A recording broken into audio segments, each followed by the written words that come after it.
Listín Diario editorial for September 20th of 2022. The lessons we never learned. With the long tradition of cyclonic attacks causing us deep damage, we have not yet learned the basic lessons of how to minimize them. It is useless to give priority to other national issues if in the precise case of a policy for natural catastrophes, the phenomena end up prevailing over our mistakes and carelessness. In the 21st century, junk houses continue to be built on the banks of rivers or on fragile promontories that in the event of any flood or break generate a human calamity. Here, anti-seismic or construction and building regulations are not even respected, which represents a latent factor of insecurity, inadmissible in a country with rapid urban development.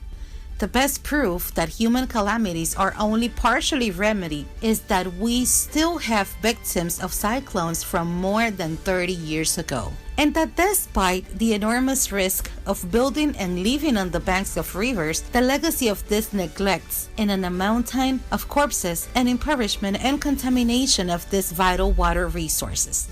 Around these chains of hamlets without drainage systems or adequate access, diseases or death from epidemic outbreaks of dengue or malaria incubate every year.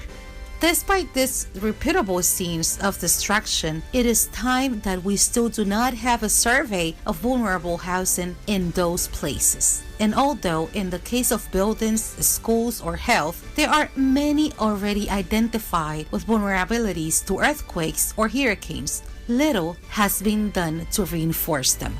For Listín Diario, voiceover and translations by Indira Rodriguez. Simso. Mental problems are overwhelming many Dominicans, even leading them to death by suicide. Depression, anxiety, bipolarity, and sleep disorders, added to the stress generated by the distressing burdens of the pandemic, claim more victims every day.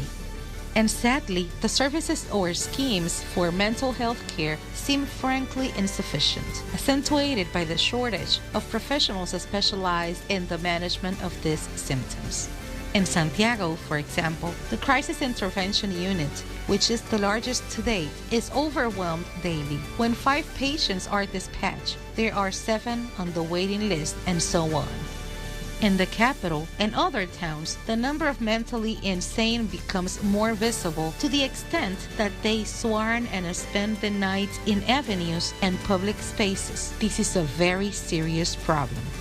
Disalienated are citizens who deserve a special attention from the state, because on top of the stigma of madness, they are being thrown into abandonment without further aid.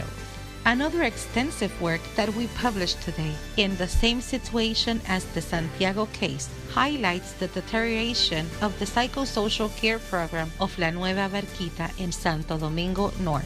It is time to pour resources, human and hospital, to face this kind of epidemic that without a doubt is a direct legacy of the COVID pandemic and the economic and social crisis suffered by thousands of Dominicans. For Listín Diario, voiceover and translations by Indira Rodriguez.